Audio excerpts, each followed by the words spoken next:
2 దశాబ్దాలకు పైగా కథానాయికగా చిత్రసీమలో రాణిస్తోంది శ్రియా శరన్. విశేషమేమంటే కెరీర్ మొదలెట్టిన కొంతకాలానికి ఐటెం సాంగ్స్ కూడా చేయడం ప్రారంభించింది. 17 సంవత్సరాల క్రితం శ్రియా మొదటి ఐటెం సాంగ్ చేయగా ఇప్పటికి 42 సంవత్సరాల వయసులోనూ ఐటెం సాంగ్స్ ఆఫర్స్ ఆమెకు వస్తున్నాయి. తాజాగా కార్తీక్ సుబ్బరాజ్ దర్శకత్వంలో సూర్య నటిస్తున్న మూవీలో ఐటెం సాంగ్ చేసినట్టు ఆమె తెలిపింది. వచ్చే నెలలో ఈ పాట విడుదలయ్యే ఆస్కారం ఉంది. పెళ్లి చేసుకుని ఓ పాపకు జన్మనిచ్చిన శ్రియా ఇప్పటికీ నటిగా కొనసాగుతోంది. తెలుగులో ఓ పాన్ ఇండియా సినిమాలో ఆమె నటించబోతోందని తెలుస్తోంది. బుల్లితెర వీక్షకులకు అనుపమ ఫేమ్ రూపాలి గంగూలీ పరిచితమే. వెండితెరపై కొన్ని సినిమాల్లో నటించిన రూపాలి అనుపమ సీరియల్తోనే జాతీయ స్థాయిలో గుర్తింపు తెచ్చుకుంది. విశేషమేమంటే ఈవిడ తెలుగులోనూ ప్రేమంటే ఇంతే సినిమాలో నటించింది. అయితే ఇప్పుడు వ్యక్తిగత జీవితంలోని గొడవల కారణంగా ఆమె పేరు సోషల్ మీడియాలో నానుతోంది. అనుపమ 2013లో అశ్విన్ వర్మను వివాహం చేసుకుంది. వీరికి ఓ కొడుకు ఉన్నాడు. అయితే అశ్విన్ వర్మ మొదటి భార్య కూతురైన ఈషా వర్మ కొద్ది రోజులుగా సోషల్ మీడియా వేదికగా రూపా గంగూలీని రకరకాలుగా వేధిస్తోంది. తన తండ్రితో సంబంధం పెట్టుకుని తనకు ఆయన్ని దూరం చేసిందంటూ ఆరోపణలు చేసింది.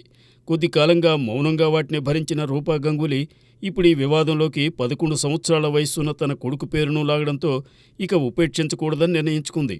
తన లాయర్ ద్వారా సవతి కూతురుపై 50 కోట్ల పరువు నష్టం దావా వేస్తూ లాయర్ నోటీసులు పంపింది. దీంతో దిగివచ్చిన ఈషా సోషల్ మీడియాలో మారుటి తల్లిపై పెట్టిన కామెంట్స్ను తీసేసి అకౌంట్ను ప్రైవేట్ మోడ్లోకి మార్చేసింది. మొత్తం మీద సవితి కూతురు చర్యలతో రూపా గంగూలీ మానసికంగా గట్టి ఎదురుదెబ్బనే తింది. హీరో సిద్ధార్థ ఏమాత్రం మారలేదు. ఆ మధ్య మిస్ యూ సినిమా ప్రమోషన్స్ కు హైదరాబాద్ వచ్చినప్పుడు కూడా అదే అహంకారాన్ని చూపించాడు. తనలోని నటుణ్ణి చిన్నా మూవీ తరువాత గుర్తించి నిర్మాతలు వస్తున్నారని అన్నాడు. 10 ఏళ్ల పాటు లవ్ స్టోరీ చేయకూడదనే తాను నిర్ణయం తీసుకున్నానని, కానీ మిస్ యూ కథ నచ్చి ఆ నిర్ణయాన్ని పక్కన పెట్టానని చెప్పాడు. తానెప్పుడో పాన్ ఇండియా స్టార్ గా గుర్తింపు పొందానని తెలిపాడు. అల్లు అర్జున్ పుష్ప 2 సినిమా డిసెంబర్ 5న వస్తున్నా తనకేం భయం లేదని, తన సినిమాను చూసి వాళ్లే భయపడాలన్నట్టుగానూ మాట్లాడాడు. చెన్నైలో భారీ వర్షాలు వచ్చే అవకాశం ఉన్న కారణంగా మిస్ యూను డిసెంబర్కు పోస్ట్ పోన్ చేస్తున్నట్టు మొన్న నిర్మాతలు ప్రకటించారు. మలయాళ నటి దివ్యప్రభ గత కొద్ది రోజులుగా విపరీతంగా వార్తల్లో నానుతోంది. All We Imagine As Light అనే సినిమాలో ఆమె ఓ న్యూడ్ సీన్ లో నటించింది. ఈ సీన్ క్లిప్స్ ప్రస్తుతం సోషల్ మీడియాలో చక్కర్లు కొడుతున్నాయి. గుర్తింపు కోసం తహతహలాడుతున్న దివ్యప్రభ కావాలనే ఎలా నటించిందనే కామెంట్స్ కూడా వచ్చాయి. అయితే వాటిని దివ్యప్రభ ఖండించింది. న్యూడ్ సీన్ ఉంటుందని తెలిసే తాను ఈ సినిమా చేశానని, మూవీలో అది ఎంతో కీలకమైన సన్నివేశమని, దాన్ని అర్థం చేసుకోకుండా తనపై అవాకులు చవాకులు పేలుతున్నారంటూ ఆవేదన వ్యక్తం చేసింది. విశేషమేమంటే మే నెలలో కేన్స్ లో ప్రదర్శితమైన ఈ సినిమాకు అక్కడ అవార్డు కూడా వచ్చింది. దీనిని దేశవ్యాప్తంగా దగ్గుబాటి రానా పంపిణీ చేయబోతున్నాడు. బాలీవుడ్ స్టార్ హీరోలు రణవీర్ సింగ్, రణబీర్ కపూర్ ఇద్దరు స్టార్ హీరోయిన్లే పెళ్లి చేసుకున్నారు. పెళ్లికి ముందు ప్రేమాయణాల సంగతి ఎలా ఉన్నా రణవీర్ సింగ్ దీపికా పదుకొనేను వివాహం చేసుకుంటే, రణబీర్ కపూర్ అలియా భట్ను పెళ్లి చేసుకున్నాడు.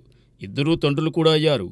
చిత్రమేమంటే రణబీర్ కపూర్ కెరీర్ దేదీప్యమానంగా వెలిగిపోతోంది. మరి ముఖ్యంగా యానిమల్ మూవీతో అతను గ్రాండ్ హిట్ను తన ఖాతాలో వేసుకున్నాడు.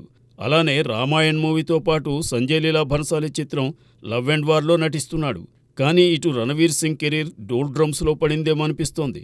సోలో హీరోగా ఆశించిన స్థాయి విజయం దక్కడం లేదు. పైగా డాన్ 3 మూవీ ఎప్పుడు పట్టాలెక్కుతుందో తెలియకుండా ఉంది. షారుఖ్ ఖాన్ చూసిన కళ్ళతో రణవీర్ సింగ్ను చూడలేమంటూ సోషల్ మీడియాలో కొందరు విమర్శలు చేస్తున్నారు. మొత్తంగా చూసుకుంటే రణబీర్ కపూర్ కెరీర్ అంత బ్రైట్గా పాపం రణవీర్ సింగ్ కెరీర్ కాన్ రావడం లేదు.